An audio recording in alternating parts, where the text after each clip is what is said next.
السلام عليكم ورحمة الله وبركاته. حمد ونصلي على رسوله الكريم، أما بعد. فأعوذ بالله من الشيطان الرجيم من همزه ونفخه ونفثه. أمن يجيب المضطر إذا دعاه ويكشف السوء ويجعلكم خلفاء الأرض أإله مع الله قليلا ما تذكرون. معزز حاضرین، توحید ربوبیت پر ہماری گفتگو ہو رہی تھی. آج ہم نے آغاز کیا توحید کی تعریف سے. توحید ربوبیت میں پرانی دلیلیں تو آپ کے سامنے پیش کر دیا میں. ابھی عقلی دلیلوں سے گفتگو چل رہی تھی ہماری. اس میں نے پہلی دلیل دیا کہ انسان کے ایجاد کا، کہ انسان کیسے اس دنیا میں انسان کا وجود کیسے ہوا. اس سے ہم اللہ کی ربوبیت کو پہچان سکتے ہیں. اسی طرح انسان کی تخلیق کا طریقہ، کہ کیسے اللہ تعالیٰ انسان کو اسٹیپ بائی اسٹیپ پیدا کرتا ہے. ساری کائنات مل کے بھی ایسا پیدا نہیں کر سکتی. اس سے اللہ کی ربوبیت کی طرف انسان راغب ہوتا ہے. اسی طرح سے آسمان و زمین کی خلقت میں غور و فکر کرنے سے اللہ تعالیٰ کی ربوبیت اس کے سامنے واضح ہوتی ہے. اسی طرح سے انبیاء کے معجزات کو انسان سن کر پڑھ کر اللہ تعالیٰ کی ربوبیت پہچان سکتا ہے اپنی عقل کے ذریعے سے. اس کی عقل گواہی دے گی. آخری بات جو چل رہی تھی ہماری عموم رحمت، عام رحمت اللہ تعالیٰ کی. اس سے قبل بھی بتا دوں انشاءاللہ العزیز، جسے آج ہمارا درس ہوا، ویسے آلٹرنیٹ سیٹرڈے ہمارا درس ہوتا ہے کتاب التوحید کا. اگلا جو درس ہوگا ہمارا، میں انشاءاللہ ایک خلاصے کے طور پر یا اس میں سے کچھ سوالات کروں گا میں اگلے ہفتے سے انشاءاللہ. اور حاضر وقت اسی وقت انشاءاللہ جواب دینے والوں کو انشاءاللہ کتاب کی شکل میں انعام باذن اللہ تعالیٰ اسی وقت دیا جائے گا. تو اب جیسے آج کے 2 درسیں ہیں، وہ میں آلٹرنیٹ سیٹرڈے نیکسٹ درس میں انشاءاللہ العزیز یہ سوالات میں کروں گا باذن اللہ. انشاءاللہ جواب دے پائیں گے انشاءاللہ. چلیے، اللہ کی عام رحمت. میں نے کہا اللہ کی رحمت کی 2 قسمیں ہیں، ایک عام رحمت، ایک خاص رحمت. عام رحمت جو ہر انسان پر اللہ کا رحم ہے، کرم ہے. جیسے اللہ تعالیٰ کافر کو بھی کھلا رہا ہے، پلا رہا ہے. کیوں کافر کھا رہا ہے، پی رہا ہے، جی رہا ہے؟ کیسے؟ اللہ کی رحمت ہی، اللہ کا رحم ہی ہے اس پر. ایک پلک جھپکنے کے برابر بھی اللہ کی رحمت سے انسان ہٹ نہیں سکتا. ہٹا تو گیا. اللہ کی رحمت ہی ہے. آج ہم بیٹھے ہیں اللہ کی رحمت، میں گفتگو کر رہا ہوں اللہ کی رحمت، میں دیکھ رہا ہوں آپ کو اللہ کی رحمت، آپ لوگ مجھے سن رہے ہیں اللہ کی رحمت ہے. ہم لوگ کھائے پیے، کھا رہے ہیں، پی رہے ہیں، چل رہے ہیں، سب یہ اللہ تعالیٰ کی رحمت ہے. یہ اللہ کی عام رحمت ہے. خاص رحمت، اللہ تعالیٰ کا خاص رحم اپنے خاص بندوں پر بھی ہوتا ہے اللہ تعالیٰ کا. اور دوسری چیز، اللہ کا خاص رحم کل قیامت کے دن مومنوں موحدین کے لیے اللہ کا ایک خاص رحم ہوگا. الغرض اس عام رحم کے ذریعے سے اللہ کی ربوبیت انسان اپنی عقل سے پہچان سکتا ہے کہ اللہ کی رحمت ہونے کی وجہ سے ہی انسان کو طاقت ملی. اللہ کی رحمت ہونے کی وجہ سے کھا رہا ہے، پی رہا ہے. اللہ کی رحم نہیں ہوتی تو کھاتا پیتا انسان نہیں کھاتا، نہیں پیتا، جی نہیں سکتا تھا، مشکلات میں ہو جاتا. اسی طرح سے اللہ کی ربوبیت کو جاننے کے جو عقلی دلیلیں ہیں، اس میں سے ایک دلیل پریشان حال افراد، لوگوں کی حالتوں پر اگر نظر ڈالیں، چاہے وہ ماضی کی ہو یا حال ہو جسے ہم دیکھتے ہوں، معائنہ کرتے ہوں، اس سے بھی اللہ کی ربوبیت کا پتہ چلتا ہے انسان کو. ہم ایسے کئی لوگوں کے بارے میں واقعات بھی سنے کہ پریشان حال انسان پوری پریشانی میں ہے کہ اللہ کا رحم اس کے ساتھ یہ ہوا کہ اس کی پریشانی دور ہو گئی، اس کی مصیبتیں دور ہو گئی. غار کے 3 لوگوں کا واقعہ لیجیے. حضرت یونس علیہ السلام کا مچھلی کے پیٹ کا واقعہ لے لیجیے. مچھلی کے پیٹ میں تھے، اللہ کا رحم نہیں ہوتا، یہ ایسی پریشانی سے اللہ تعالیٰ نے ان کو دور کیا. تو ربوبیت واضح ہوتی ہے. کون دور کیا؟ کون دور کیا؟ کون ان آفتوں سے بچایا؟ کون اس پریشانی سے بچایا؟ اس پریشانی کو خوشی میں، مصیبت کو خوشی میں، اس نجات کون دلایا؟ اللہ کہتے ہیں سوال کرتے ہوئے، امن یجیب المضطر اذا دعاه ويكشف السوء ويجعلكم خلفاء الارض. کون ہے جو مصیبت زدہ آدمی کا جواب دیتا ہے؟ امن یجیب، کون دعا کو قبول کرتا ہے؟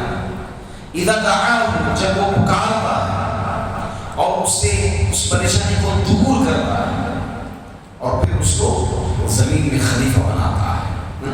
دیکھیں کیسی آفتوں میں تھے لوگ مسلمان، کیسی مصیبتوں میں تھے، توحید کو اپنائے، جس کی وجہ سے اللہ تعالیٰ ان آفتوں سے فتح مکہ کی شکل میں کچھ ہی سال میں عرب کو اللہ رب العزت جو ہے بدل دیا. اسلام غالب ہو گیا، مسلمان غالب ہو گئے، قرآن کی بلندی ہو گئی، اسلام کی بلندی ہو گئی. کیسے؟ یہ اللہ رب العزت ہی کی ربوبیت اس میں واضح ہوتی ہے. اس کی دوسری دلیل خود کافروں کا معاملہ لے لیجیے. کفار مکہ جب کبھی باہری سفر کرتے تھے، پہلے جہازیں کیسے چلتے تھے؟ موٹر ہوتی تھی؟ موٹر نہیں ہوتی، بلکہ ہواؤں کی سمت کے حساب سے چلتے تھے. وہ کلائمیٹ کا اندازہ لگاتے تھے کہ یہ پتجھڑ کا موسم ہے، یہ برسات کا موسم ہوا ہے تو ہوائیں اس سمت چلتی ہیں. ان کو اندازہ ہوتا تھا تو اس کے مطابق وہ ملک شام جانا ہوتا. جب ہوائیں اس سمت ہوتی تو وہاں کا سفر کرتے، جب ہوائیں اس سمت ہوتی تو یہاں کا سفر کرتے. اسی کو گیس کر کے اندازہ لگا کے کرتے تھے. تو کبھی جو ہے وہ سب اللہ کی طرف سے، کبھی جو ہے موسم بدل جاتا ہے. سخت گرمی میں بارش آ جاتی ہے، برسات میں دھوپ آ جاتی ہے، ٹھنڈی میں دھوپ آ جاتی ہے. یہ اللہ کی مرضی ہے. تو کبھی ہوائیں مخالف سمت میں ہوتی تو یہ لوگ خدشات میں آ جاتے تھے، مشکل میں آ جاتے تھے. ایسے سمے یہ اللہ تعالیٰ کو پورے خلوص کے ساتھ پکارتے تھے. اللہ قرآن میں کہتے ہیں فَإِذَا رَكِبُوا فِي الْفُلْكِ دَعَوُا اللَّهَ مُخْلِصِينَ لَهُ الدِّينَ فَلَمَّا نَجَّاهُمْ إِلَى الْبَرِّ إِذَا هُمْ يُشْرِكُونَ. جب یہ کشتیوں میں سوار کرتے ہیں، ہوائیں جب مخالف سمت میں آتے ہیں، ڈرنا شروع ہو جاتا ہے. جہاز کب پلٹے گا؟ پورے اخلاص کے ساتھ اللہ تعالیٰ کو پکارنا شروع ہو جاتا ہے. بھائی یہاں پر بتوں کا چلنے والا نہیں ہے. تو فوری اللہ کو پکارنا شروع کرتے. اللہ تعالیٰ جیسے ہی نجات دیتا ہے پھر خشکی میں آتے شرک کرنے لگتے ہیں. یہی اکرمہ بن ابی جہل رضی اللہ عنہ، ان کے اسلام کے لانے کا واقعہ یہی ہوا. فتح مکہ کے وقت اکرمہ کو اللہ کے رسول صلی اللہ علیہ وسلم قتل کا اعلان اکرمہ کو کیے تھے. تو اکرمہ اس گھر سے بھاگے. ان کی بیوی امان لی اللہ کے رسول صلی اللہ علیہ وسلم سے. اکرمہ کا واقعہ دو طرح سے آتا ہے، ایک بیوی سے گفتگو اور دوسرا جو ہے وہ سوار ہو کر چلے گئے تھے. کشتی میں جا رہے تھے تو ہوائیں مخالف سمت میں ہو گئی. ابو جہل کو لڑکے اکرمہ اب کشتی میں پکارنے لگے لوگ، بھائی اب چلو وقت ہے حقیقی رب کو پکارنے کا، کیونکہ یہاں پر بتیں کام آنے والے نہیں ہیں، یہاں رب ہی کو پکارنا پڑے گا. تو سب لوگ ایک ہو کر کے رب کو پکارے. تو اکرمہ سوچے بھائی ہم جس چیز سے لڑ کر کے آئے ہیں بتیں اور رب کے درمیان وہی معاملہ یہاں ہو رہا ہے. تو جو سمندر میں نجات دلا سکتا ہے کشتیوں میں، وہ خشکی میں بدرجہ ہوگا نجات دلائے گا. آئے اسلام قبول کر کے اکرمہ ہوتے ہوا. الغرض مشکلات، پریشانیاں، اس کا حل، پریشان کن لوگوں کو پریشانی سے بچانا، یہ کون سی ذات بچا سکتی ہے؟ یہ کون سی ذات آفت دلا سکتی ہے؟ ظاہر سی بات ہے یہ انسانوں کا کام نہیں ہے، انسانوں سے انہیں نجات نہیں دلایا۔ ہماری آنکھوں کے سامنے ہم معائنہ کرتے ہیں، مشاہدہ کرتے ہیں، دیکھتے ہیں پریشان کن لوگ جو ہے ان کی پریشانی خوشیوں میں بدل جاتی ہیں، ان کی پریشانیاں دور ہو جاتی ہیں، وہ آفتوں سے نجات پا لیتے ہیں۔ کون؟ اللہ رب العالمین۔ تو یہاں انسان کی عقل ربوبیت کی گواہی دینے پر مجبور ہو جاتی ہے۔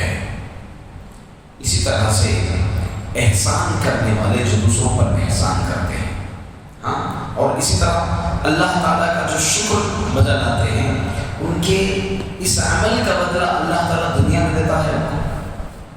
اللہ خرچ کرنے والوں کو دیکھیں آپ، خرچ کرنے والے جو اللہ کے راستے میں خرچ کرتے ہیں، غریب ہو جاتے ہیں، وہ غریب ہو جاتے ہیں؟ نہیں ہوتے۔ جو دوسروں کے ساتھ اچھا بدلا کرتے ہیں، اکثر و بیشتر نتیجہ یہی ملتے ہیں کہ ان کے ساتھ اچھا ہی ہوتا ہے۔ کہتے ہیں کہ تیرے ساتھ بڑوں کی دعائیں ہیں۔ اللہ کے رسول صلی اللہ علیہ وسلم جب پہلی وحی آئی پریشان ہو گئے تھے، نہیں ہو گئے، تو کہا زمین چادر اڑاؤ، پریشان ہو گئے۔ خدیجہ رضی اللہ عنہ نے کیا جواب دیا کہ تم ایسے آدمی ہو، دوسروں کا بوجھ اٹھاتے ہو، ضیافت کرتے ہو، غریبوں کی مدد کرتے ہو، تمہارے ساتھ تو ان کی دعائیں ہوتی ہیں، تم اچھے انسان، تمہارے ساتھ بھلائی ہونے والا ہے، برا نہیں ہونے والا ہے تمہارے ساتھ۔ تو یہ چیز، یہ عمل، جب ایک انسان کسی کے ساتھ اچھا سلوک کرتا ہے، بھلائی کرتا ہے، احسان کرتا ہے یا خیرات کرتا ہے، تو اس کے اس دنیا میں اللہ تعالیٰ اس کو بدلہ عطا کرتا ہے، مزید اس کے مال میں برکت ہوتی ہے، مزید اس کے عمل، اس کی دنیاوی زندگی خوشحال ہو جاتی ہے۔ کیسے ہوتی ہے؟ کوئی دیگر انسان کرتے ہیں؟ نہیں۔ صلہ رحمی کے تعلق سے اللہ کے رسول نے کیا فرمایا کہ جو کوئی صلہ رحمی کرے گا اس کے رزق میں کشادگی آئے گا، اس کی عمر میں عمر دراز ہوگی، اس کی عمر میں برکت ہوگی۔ ہاں، میں جو کوئی رزق میں کشادگی چاہتا ہے، عمر میں برکت چاہتا ہے، فلیصل رحمہ، وہ رشتہ داری جوڑنے کا کام کرے۔ ہاں، رشتہ داری جوڑنے کا کام کرتا ہے، ایک بندہ کھڑے ہوتا ہے، خاندان میں روٹھے لوگوں کو ملاتا ہے، ملتا ہے، گھس کر جڑتا ہے، جڑاتا ہے۔ ہاں، اللہ تعالیٰ اس کے رزق میں کیا کرتے ہیں؟ کشادگی عطا کرتے ہیں۔ یہ عمل، یہ نتیجہ، یہ آثار، یہ جو اثر آ رہا ہے، یہ ایفیکٹ اس کی لائف میں کیسے ہوا؟ ایک ذات ہے جو اس کی زندگی میں یہ چینجز لا رہی ہے۔ تو انسان کی عقل ربوبیت کا اقرار کرنے پر مجبور ہو جائے گی۔ اسی طرح کہتے ہیں من کل شیء لہ آیہ تدل علی انہ واحد۔ ہر چیز میں ایک نشانی ہے جو دلالت کرتی ہے کہ اس کو پیدا کرنے والا ایک ہے۔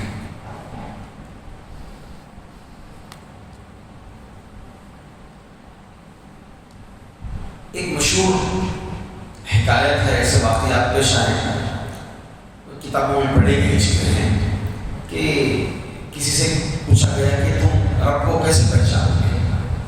انہوں نے جواب دیا کہ انسان اپنی عقل کے ذریعے سے اونٹنی کی مینگنیوں کے گرنے سے اونٹ کا مقام پہچان سکتا ہے۔ اونٹنی اگر چلتی جائیں یا بکری چلتی جائیں، مینگنی اگر کرے تو پیچھے چلے گا کہ بکری جانور نہیں ہے۔ تو بھلا اتنی بڑی نشانی جو بغیر کسی چیز کی حرکت کر رہی ہے، سورج ڈوب رہا ہے، طلوع ہو رہا ہے، چاند ڈوب رہا ہے، طلوع ہو رہا ہے، دن ڈھل رہا ہے، رات آ رہی ہے، رات ڈوب رہی ہے، دن ڈھل رہا ہے۔ سبحان اللہ، اتنی بڑی نشانی ہے۔ چھوٹی سی سیڑھی لوگوں کو وغیرہ دیکھے ہوں گے آپ، اتنی باریک چیزوں کو پکڑتے ہیں، اتنی باریک باریک چیزوں کے ذریعے سے تحقیق کرتے ہیں، پہچانتے ہیں کہ یہ کام اس کا ہے، یہاں پر یہ چیز ہوئی ہے، تبھی یہاں پر یہ پڑا ہے، یہاں کوئی آیا ہے، وہ آدمی آیا ہے، تبھی یہ چیز گری ہے. پہچانتے ہیں. اتنی آنکھوں کے سامنے دن ڈھل رہا ہے، رات آ رہی ہے، سورج ڈوب رہا ہے، سورج طلوع ہو رہا ہے، چاند آ رہا ہے، ڈوب رہا ہے، تو رب العالمین کو نہیں پہچان سکتے ہیں. رب العالمین کو نہیں پہچان سکتے. یہ عقلیں جو ہے اس پہچان کے لیے مجبور ہو جانی چاہیے.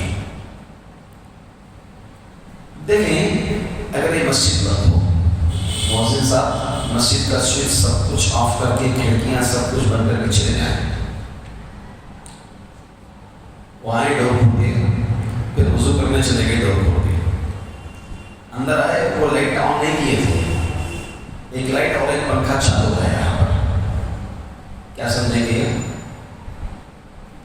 کیا سمجھیں گے؟ یہاں پر کوئی آئے داخل کوئی نہیں سکتا ہے، کیونکہ اس چیز کو ہم نے آف کر کے بند کر کے گئے تھے. یہ چیز کا چلنا اس بات کی علامت کہ یہاں پر کوئی حاضر ہے، کوئی ایک کمپنی چل رہی ہے، تو اس بات کی علامت کہ اس کمپنی کے چلانے والے ہیں، سسٹم چلا رہے ہیں، نظام چلا رہے ہیں، یہاں پر پنکھا لگا ہے. اس بات کی دلیل کہ الیکٹریشن یہاں پر کام کر کے گئے، نلے لگے ہیں، پلمبر یہاں پر آ کر گئے، یہ ہے ٹیبل، دروازے ہیں، کارپینٹر نے یہاں پر کام کیا، یہ کرسی ہے اس پہ کام کیا گیا، کمپنی کے احباب نے کام کیا، پلاسٹک یوز کیا. معلوم ہوتی ہے نہیں ہوتی ہے؟ معلوم ہوتی ہے. تو بقیہ جو بڑی بڑی نشانیاں ہیں اس کے ذریعے سے ہم رب العالمین کو بدرجہ اولا رب کی ربوبیت کا اقرار کر سکتے ہیں. فی کل شیء لہ آیۃ، ہر چیز میں نشانی ہے، تدل علی انہ واحد، جو ہر چیز دلالت یہ کرتی ہے کہ وہ ایک ہے. اب ہاں یہ ذات بھی معلوم ہوتا ہے، اس سے بھی معلوم ہوتا ہے جب رب العالمین ہے تو وہ رب ایک ہی ہو سکتا ہے، دو نہیں ہو سکتا.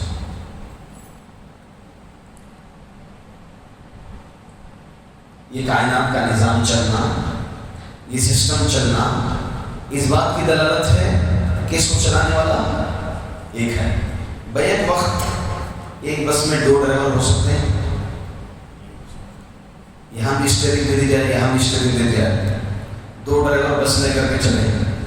اب ایک کہے گا میں بس کو دوڑاؤں، اوورٹیک کروں، دوسرا یہ چاہے گا کہ نہیں میں 80 کی اسپیڈ میں چلوں. بن پائے گا؟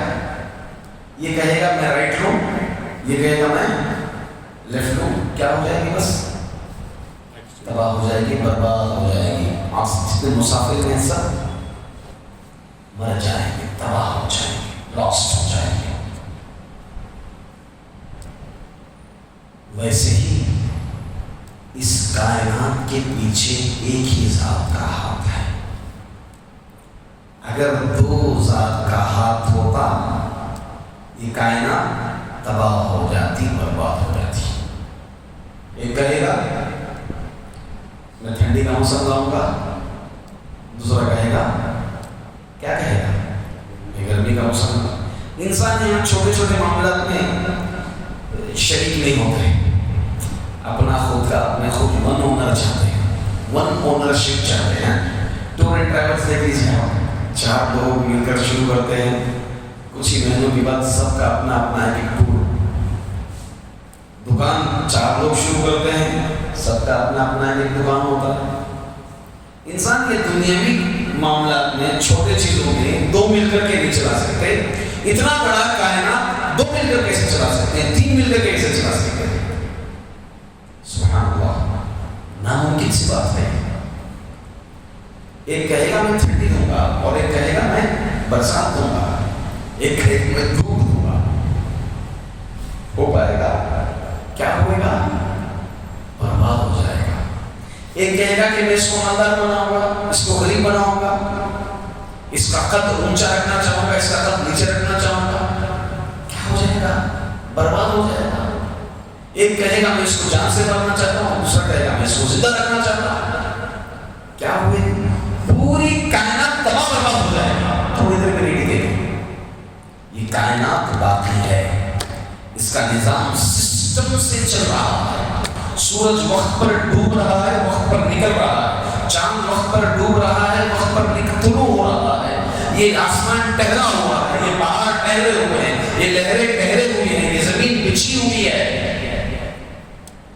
ایک ذات کی طاقت اس کے پیچھے ہے، ایک ذات کی بادشاہت اس کے پیچھے ہے، ایک ذات کا سسٹم چل رہا ہے۔ تدل علی انہ واحد، یہ مخلوق کا ذرہ ذرہ یہ گواہی دیتا ہے کہ یہ ایک ہے۔ انسانوں کی خلقت سب کے ہاتھ کہاں لگائے گئے ہیں نا؟ ہیں، سر یہاں ہے، پیٹ یہاں ہے، پیٹ یہاں ہے، پیر یہاں، سب کی خلقت ایسی نہ ہوئی۔ اگر دو رب ہوتے تو یہاں پر کمپنی اگر دوسری ہو جائے تو وہ کیا کرے گا؟ اس سے کچھ ہٹ کے بنائے گا، ماڈل کیا کرے گا؟ کچھ ہٹ کے، انہیں فیوچر کچھ ایکسٹرا ڈالنے کی کوشش کرے گا۔ سیمسنگ والا ہے تو ادھر آئی فون والا ہے، اور دیگر کمپنیاں جو فونوں کی ہیں، الیکٹرانک کمپنیوں میں آپ دیکھ لیجیے ہر کوئی کیا چاہے گا، کار کے ماڈلنگ دیکھ لیجیے، وہ کچھ فیچر الگ دینا چاہے گا، فیس ڈھانچہ الگ دینا چاہے گا، اس سے ہٹ کر اور اپنا ایک لوگو رکھے گا، پہچان ہے کہ نہیں؟ یہاں پورے انسانوں کے لیے لوگو ایک ہی ہے، اللہ اکبر۔ کسی کے ماتھے پر یہ الگ بات ہے کہ انسانوں نے شرک کر کے اپنا لوگو الگ الگ بنا لیا، اپنا ڈھانچہ جو ہے بنا لیا ہے، سب کا لوگو ایک ہے، ہاتھ سب کے یہاں، پیر ڈھانچہ سب کا ایک جیسا ہے۔ اس بات کی دلیل ہے، اس بات کی علامت ہے کہ سب کو پیدا کرنے والا ایک ہے، سب کا خالق، سب کا مالک اور سب کا مدبر ایک ہے، دو ہرگز بہرگز نہیں ہو سکتے۔ یہ توحید ربوبیت سے متعلق کچھ باتیں میں آپ کے سامنے رکھنے کی کوشش کی۔ دوسری چیز ہے توحید الوہیت، توحید کے دوسری قسم توحید الوہیت۔ میں اس کو چاہ رہا تھا کہ ایک لمبا ٹائم لوں اس کو، کیونکہ یہ کتاب کا 90% حصہ، 99 بلکہ یہ کہوں کہ 95-94 حصہ توحید الوہیت پر مشتمل ہے کتاب پوری۔ توحید الوہیت اور ربوبیت تو تقریباً اس میں داخل کیا ہے، الوہیت کا اقرار، جو الوہیت کو مانتا ہے وہی ربوبیت کو مانتا ہے، سیدھی سی بات ہے۔ تو توحید الوہیت پر مشتمل ہے، اس لیے توحید الوہیت پر میں مختصر لب گشائی کر کے اپنی بات کو آگے بڑھاؤں گا۔ توحید الوہیت کس کو بولتے ہیں؟ شروع میں نے بتائی، تعریف کیا بتائی؟ عبادت کی ساری قسمیں ایک اللہ کے لیے بچانا، اس کو کیا کہتے ہیں؟ توحید الوہیت۔ جیسے نماز عبادت ہے، روزہ عبادت ہے، ڈر اللہ کا عبادت ہے، اللہ پر بھروسہ عبادت ہے، محبت اللہ کی عبادت ہے، قسم عبادت ہے، نظر عبادت ہے، وغیرہ وغیرہ وغیرہ، استعانت مدد مانگنا عبادت ہے۔ دیگر جتنی بھی عبادتیں جو شریعت میں ہیں، مشروع ہیں، یہ تمام عبادتیں صرف کس کے لیے بجانا؟ اللہ راضی، اللہ کے لیے بجانا۔ یہ کیا ہے؟ توحید الوہیت۔ توحید ربوبیت اور الوہیت میں مطابقت ہے، کنیکشن ہے۔ توحید ربوبیت کو اگر کوئی مانتا ہے، توحید الوہیت کمپلسری ہو جاتی ہے۔ اگر کوئی یہ کہے کہ مجھے صرف دائیں پیر کا چپل کافی ہے، تو اس کے ساتھ کیا ہے؟ بائیں چپل رہے گا نہیں۔ کوئی یہ کہے کہ پینٹ کا صرف ایک پیجامہ مجھے چاہیے، کٹ کر لوں گا میں، ہو پائے گا؟ نہیں ہو پائے گا۔ دوسرا پیجامہ تو اس کے ساتھ آتا ہی ہے، یہ لازم، وہ ملزوم، یہ ہے تو وہ ہے۔ تو ایسے ہی توحید ربوبیت کا اقرار توحید الوہیت کو لازم کرتی ہے اور مستلزم ہے۔ پیدا کرنے والا ایک توحید ربوبیت، مالک ایک، مدبر ایک، عبادت پھر دوسروں کی کیوں؟ عبادت کس کی ہونی چاہیے؟ اسی کی۔ کھلا رہا ہے وہ، پیدا کیا وہ، حکومت کر رہا ہے وہ، سسٹم وہ چلا رہا ہے، عبادت میں ہٹ کیوں رہے ہیں؟ بیٹا ہو، باپ محنت کیا، ہاں پیدائش پر خرچ کیا، ہاسپٹل میں سنبھالا، اسکول چلا رہا ہے بچے کی، کھلا رہا بچے کو، پہنا رہا ہے بچے کو، اس کے جائز خواہشات پوری کر رہا ہے۔ بچہ کہیں کہ ابو میرے وہ ہیں، ہاں میں مانتا ہوں کہ آپ نے کھلایا مگر میرے ابو وہ ہیں، کیسے گزرے گا ابو پر؟ کیسے گزرے گا ابو پر؟ یا یہ کہیں ایک انسان کے گرچہ جو ہے ایک عجیب و غریب انسان کے تصور چڑ سی ہوتی ہے اس مثال میں، مگر توحید کے لیے جائز ہے مثال، توحید کے لیے جائز ہے، کیونکہ شرک اس سے زیادہ چڑ ہے۔ کسی کی بیوی ہو، بیوی کو یہ شادی کر کے لایا، بیوی کو گھر دیا، کھلا رہا بیوی کو، پلا رہا بیوی کو، کپڑے پہنا رہا بیوی کو، بیوی جو ہے اپنی ملاقات دوسروں کے ساتھ کر رہی ہے، برداشت کرے گا انسان؟ غیرت برداشت کرے گی؟ نہیں برداشت کرے گی، ہرگز برداشت نہیں کرے گی۔ رب العالمین شرک کو کیسے برداشت کریں گے؟ کھلا رہے ہو، پیدا کیے ہو، رزق اس کی رحمت میں ہم بڑے ہوئے ہیں، اس کی رحمت کے بغیر ہمارا گزارا ناممکن ہے۔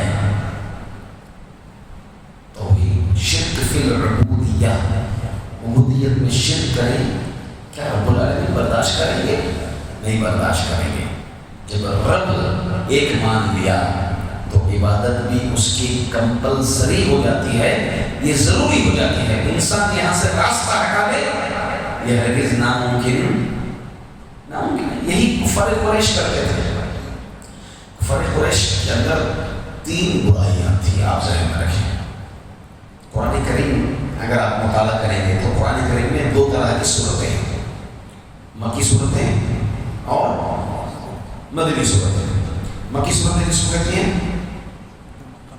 ابھی سے جو ہے ہمارا ابھی سے امتحان شروع، مطلب ابھی سے کوشچن جو آنسر دیتے ہیں انشاءاللہ ان کے لیے انعام ابھی لکھ لیں گے ہم باذن اللہ تعالیٰ۔ جس کو جواب دینا ہے وہ ہاتھ اٹھائیں گے۔ مکی صورتیں اور مدنی صورتیں کس کو کہتے ہیں؟ جو مکہ میں نازل ہوئے اسے مکی صورت بولتے ہیں، اور جو مدینہ میں ہجرت کے بعد نازل ہوئے اسے مدنی۔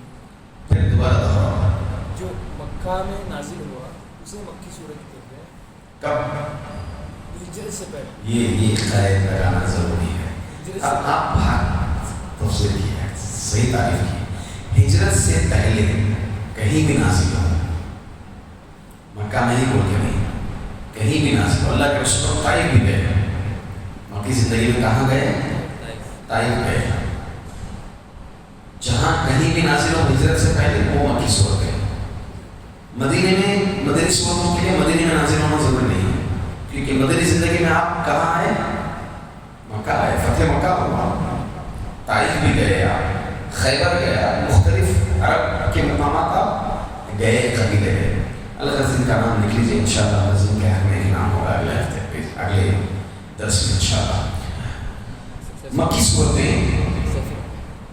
صورتیں جو ہجرت سے پہلے نازل ہوئی، اگر ان صورتوں کا ٹاپکس دیکھیں گے، مین ٹاپکس، یعنی جو مین ٹاپک ہے وہ 3 ٹاپکوں پر مشتمل ہے۔ جو اہل عرب کے اندر برائیاں یہی تھیں۔ نمبر 1، وہ بعث بعد الموت کا انکار کرتے تھے۔ اللہ تعالیٰ جو ہے اسی کو ثابت کیا قرآن میں۔ وہ کہتے تھے کہ ایک انسان مر جاتا ہے، سڑ جاتا ہے، گل جاتا ہے، ہڈیاں ختم، سب کچھ بوسہ ہو جاتا ہے، دوبارہ اس کو کیسے پیدا کیا جائے؟ آپ بول سکتے ہیں بیٹا؟ بول سکتے ہیں کہ انسان مرنے کے بعد دوبارہ اس کو اٹھایا جائے گا، قیامت میں اٹھایا جائے گا، کیسے؟ مر جائے گا، سڑ جائے گا نا، گل جائے گا۔ بولیے آپ کو انعام دوں میں انشاءاللہ۔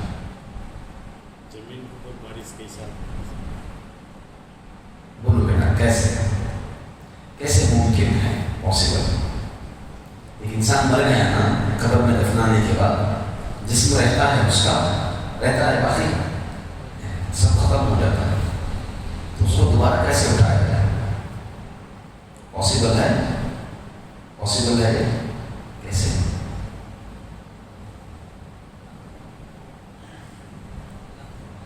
اللہ تو معلوم ہے، وہی کیسے؟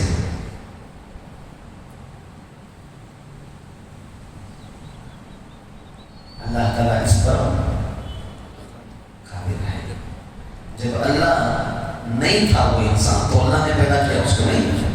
ایک چیز تھے آپ تھے، آپ آئے نا دنیا میں، تو آپ کے مرنے کے بعد آپ کو دوبارہ نہیں اٹھایا جائے؟ جب نئی تھی چیز کو وجود میں لا دیے تو اس جیسی چیز کو لانے کے لیے اللہ کے لیے کوئی بڑی بات؟ قرآن میں اللہ تعالیٰ یہی مثال دیا، قرآن میں اللہ تعالیٰ یہی ایگزامپل دیا کہ تمہارا وجود ہی نہیں تھا، تم عدم میں تھے، تم نہیں تھے، تمہارا وجود آیا، اب تم جیسی چیز کو پیدا کرنے کے لیے اللہ کے لیے کوئی مشکل ہے؟ انسان کو کوئی نئے فیوچرز، نئی چیز لانے کے لیے انسان کو مشکل ہوتا ہے نہیں؟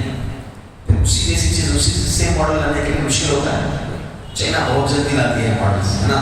ہاں، کیونکہ اس جیسی کاپی کرنے کے لیے بہت آسان ہے، وہ تو انسانوں کا معاملہ ایسا ہے۔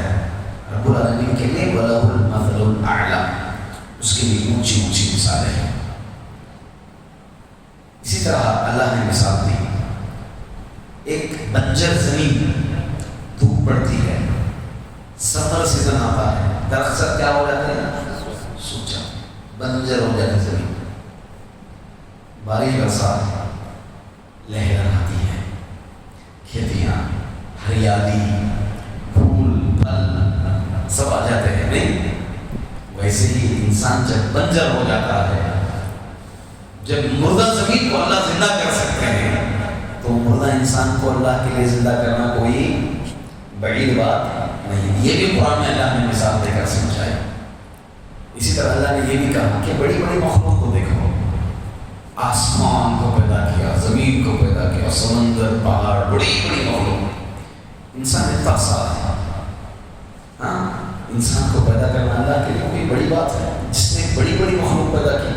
ایک بڑے انجینئر، کوئی بڑا انجینئر، ایک بڑی کمپنی، اچھی خاصی ایک 32، 50، 60 فلور کی بلڈنگ بنائے، اس سے کہیں کہ ایک فلور کا کچھ چھوٹا 1 بیڈ روم ہال کچن کا گھر بنا سکتے ہو، 230 میں کیا پاسبل ہے آپ کے لیے؟ کیا کرے گا؟ کیا کرے گا؟ ہنسے گا، ارے میں اتنے بڑے بڑے کام کرتا ہے، یہ کوئی میرے لیے بڑی بات؟ یہ انسان کی بات ایسی ہے، وَلَهُ الْمَثَلُ الْأَعْلَىٰ، اس کے لیے تو اونچی اونچی مثالیں ہیں۔ سبحان اللہ۔ تو ایک ٹاپک جو مکی سورتوں کا ہے، پہلا ٹاپک، اسی کا اللہ تعالیٰ ثابت کیے ہیں کہ انسان کو مرنے کے بعد دوبارہ پیدا کیا جائے گا، کیونکہ کفار قریش اس کا انکار کرتے تھے۔ دوسرا ٹاپک، نبوت کا انکار کرتے تھے، تو اللہ تعالیٰ ثابت کیا کہ نبی ہے یہ محمد۔ یہ لوگ انکار کرتے تھے، یہ کیسا نبی، ہماری طرح کھا رہا ہے، پی رہا ہے، بازار میں سب بھوک بھی لگ رہا ہے اس کو، تھوڑی نبی ایسا ہوتا ہے، نبی جو ہے فرشتہ اوپر سے آنا، فرشتہ اوپر سے آ کے اپنا بتانا، وہ ہمارے جیسا نہیں ہونا، آ کر ہم کو بتا تب ہم مانتے ہیں۔ اللہ تعالیٰ قرآن میں کہا وَلَقَدْ أَرْسَلْنَا مِن قَبْلِكَ رُسُلًا، تم سے پہلے ہم نے رسولوں کو بھیجے، وہ بھی جو ہے کھاتے تھے، بازاروں میں چلتے تھے، ان کی بھی شادیاں ہو گئی تھی، سب کی بیویاں تھیں، ان کے بھی بچے تھے، اولاد تھے۔ اللہ ثابت کیا نبوت کو، کاہن، جادوگر وغیرہ وغیرہ اللہ ثابت کیا کہ تم کاہن نہیں ہو، تم جادوگر نہیں ہو، تم ساحر نہیں ہو، تم مجنون نہیں ہو۔ یہی مکی صورتیں آسمائیں ہیں۔ تیسرا ٹاپک، توحید الوہیت کا انکار کرتے تھے، ربوبیت کو مانتے تھے۔ وَلَئِن سَأَلْتَهُم مَّنْ خَلَقَ السَّمَاوَاتِ وَالْأَرْضَ لَيَقُولُنَّ اللَّهُ فَأَنَّىٰ يُؤْفَكُونَ، اگر تم ان سے پوچھو کہ محمد یہ آسمان یہ زمین کس نے پیدا کیا، تو وہ کہیں گے کہ اللہ نے پیدا کیا۔ تم کیسا فیصلہ کر رہے ہو؟ پھر جب اللہ نے پیدا کیا پھر عبادت کو کیوں پھیر رہے ہو؟ وہ اکیلا خالق ہے، وہ مدبر ہے، تم عبادت کے لیے پھر کیوں رہے؟ یہاں پارٹنر کیوں بنا رہے؟ جب اس کی خلقت میں کوئی پارٹنر نہیں ہے، جب اس کی بادشاہت میں کوئی پارٹنر نہیں ہے، جب اس کی سسٹم میں کوئی پارٹنر نہیں ہے، تو عبادت میں پارٹنر کہاں سے آ گیا؟ توحید الوہیت ہی کو اللہ تعالیٰ ثابت کیے ہیں۔ تو یہ بتا رہا تھا میں، توحید الوہیت کا مستلزم ہے۔ جو توحید الوہیت کو مانتا ہے اس کو ربوبیت ماننا ہی پڑے گا، جو توحید الوہیت کو مانتا ہے اس کو الوہیت ماننا ہی پڑے گا۔ یہ کمپلسری اور ضروری ہو جاتا ہے، مستلزم ہوتا ہے۔ دوسری بات، توحید الوہیت کے سلسلے میں ایک تو مطابقت ہے، اور دوسرا جو ہے اس کے تعلق سے بھی عقلی دلیلیں یہ ثابت کرتی ہیں کہ ایک ہی اللہ کی عبادت بجا لائی جائے۔ ذَلِكَ بِأَنَّ اللَّهَ هُوَ الْحَقُّ وَأَنَّ مَا يَدْعُونَ مِن دُونِهِ الْبَاطِلُ۔ یہ اللہ ہی حق ہے اور اس کے علاوہ جتنی چیزیں کیا ہیں؟ باطل ہیں۔ لہذا عبادت ایک ہی اللہ کے لیے بجا لائی جائے۔ ہم توحید الوہیت کے تعلق سے جیسا کہ میں نے کہا مختصر سی گفتگو کروں گا، میں ابھی تعریف یہاں پر ہم ختم کر دیں گے، کیونکہ توحید الوہیت ہمارے پاس پوری کتاب 95% توحید الوہیت پر ہی ہے۔ انشاءاللہ ایک ایک سبق اور ایک ایک اس پہ انشاءاللہ ہم ڈیٹیل چلتے ہوئے آگے بڑھیں گے۔ آج ہم اپنے درس یہیں پر روکتے ہیں۔ اللہ تعالیٰ سے دعا کرتے ہیں کہ اللہ رب العزت ہم تمام کو ایک اللہ کی، ایک خالق کی عبادت کرنے کی توفیق عطا فرمائے۔ ایک سوال تھا شیخ، کچھ ناستک سائنس میں زیادہ بلیو کرنے والے ہیں، کچھ تھوڑے مشینز بنائے ہیں جس میں بادل بنتے ہیں اور برسات بھی ہوتی ہے، اور کیمیکل ڈالتے ہیں بادلوں میں، اور وہ لوگ کہتے ہیں کہ دیکھو ہم بھی رب کا ہی کام کر رہے ہیں، ہم خالق بن گئے، اور بنا کوک کے بھی بچہ پیدا کرنے کا بھی ٹیکنالوجی آ گیا ہے، تو اس میں بھی کہہ رہے ہیں کہ ہم اس میں بھی خالق بن گئے، ربوبیت کا وہ شبہات ڈال رہے ہیں، جس کی وجہ سے کئی مسلمان جو ہے افراط تفریط کا شکار ہو گئے ہیں۔ یہ جو طریقہ ہے یہ کوئی نیا طریقہ نہیں ہے، یہ طریقہ کوئی نیا طریقہ نہیں ہے، بلکہ یہ بہت پرانا طریقہ ہے۔ اب حضرت ابراہیم علیہ السلام کے دور میں ایک ظالم بادشاہ تھا، نمرود بن کنعان الجبار۔ یہ ابراہیم علیہ السلام کو بلایا، اب یہ ربوبیت کا دعویٰ کرتا تھا۔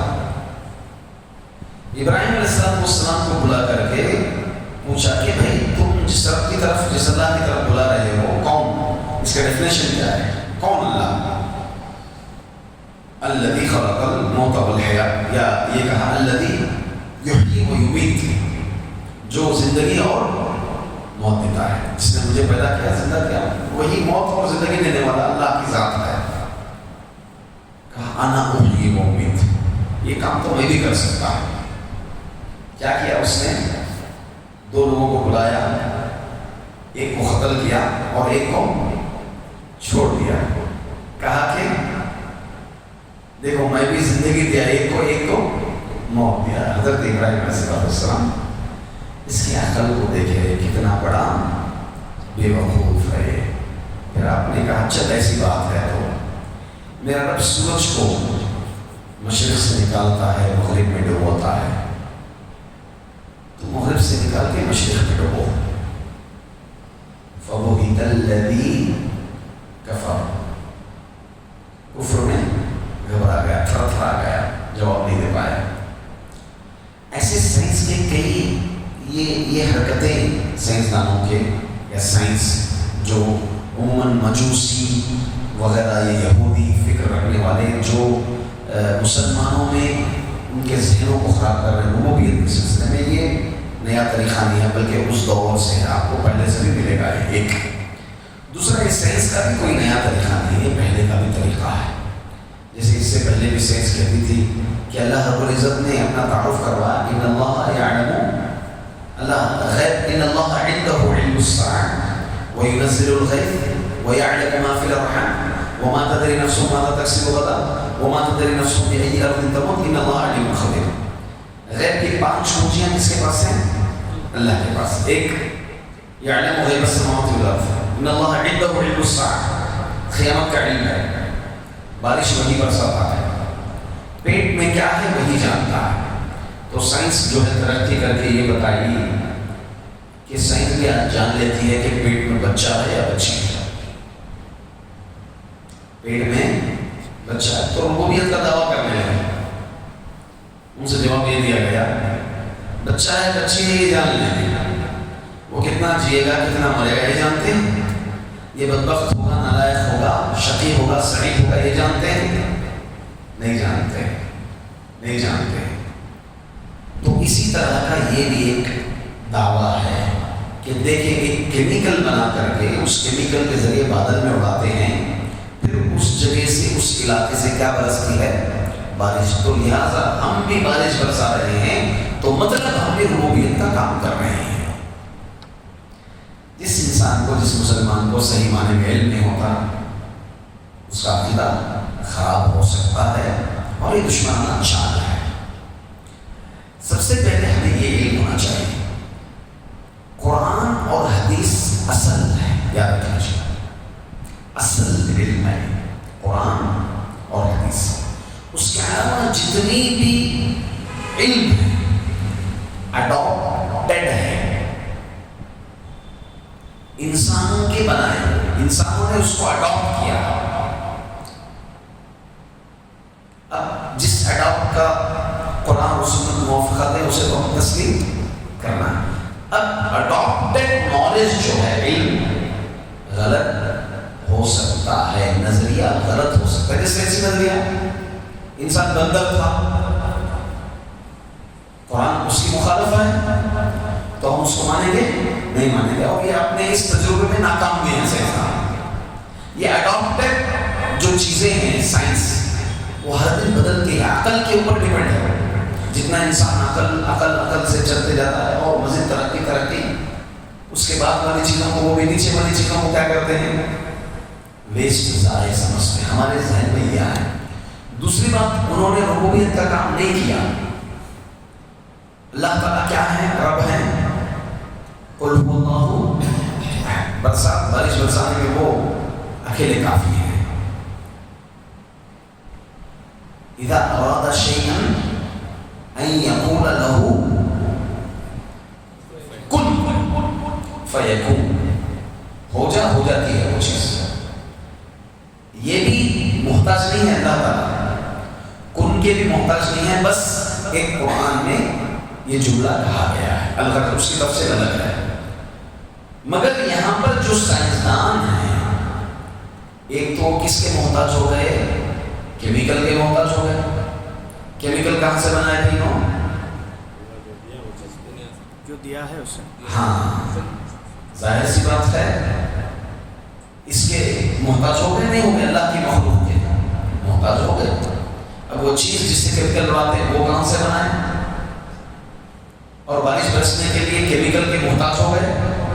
ہو گئے نہیں ہو گئے. ضرورت کا پورا بھی نہیں. اور جو جتنا بارش چاہیے وہ نہیں ہوگا، جو فائدہ حاصل ہونا ہے وہ فائدہ نہیں ہوگا. یہ تمام چیزیں اس کے جوابات ہیں جو ایک عقل مند مسلمان جو دین جانتا ہے، توحید میں مضبوط ہے، بآسانی جواب دے سکتا ہے. یہ پوری کائنات مل کے بھی اس کا کام نہیں ہو سکتا ہے، ذرہ برابر بھی کام نہیں ہو سکتا. تو لہٰذا یہ سب جو ہے بہت دور کی بات ہے. الغرض اللہ تعالیٰ ہمارے عقیدوں کی حفاظت فرمائے، ہم کو جب تک زندہ رکھے، ایمان پر زندہ رکھے. آمین کو آخر دعوانا الحمدللہ رب العالمین. اور ایک بات ہے نا شیخ اس میں کہ اللہ کی خلق جو ہے، خلق کی جو صفت ہے وہ کہ اللہ پیدا کرتا ہے بنا کسی چیز کے استعمال کے. زیرو سے سب کچھ آتا ہے. خلق کرنے کے لیے بھی آتا ہے یہ لوگ جو کر رہے ہیں جعل، اس کے لیے بھی بدیع السماوات والارض، لفظ بدیع کے لیے بھی آتا ہے، خلق کے لیے بھی. بہرحال وہ اپنے لغوی اعتبار سے بہت ہی گہرائی مانا رکھتے ہیں. اس کو مزید جیسے کوئی چیز نہیں تھی اس کو وجود میں اللہ رب العزت ان چیزوں کو لاتا ہے. یہ تو کاپی کر کے لاتے ہیں نا، یہ اللہ کا کام ہے، کاپی کر رہے ہیں. ماڈیفائی تو یہ مزید جو ہے ماڈیفائی کرتے ہیں تو یہ مزید ہو جائے گی، ربوبیت کی دلالت نہیں ہے. اللہ بارک اللہ فیکم. سبحانک اللہم و بحمدک اشہد ان لا الہ الا انت استغفرک و اتوب الیک.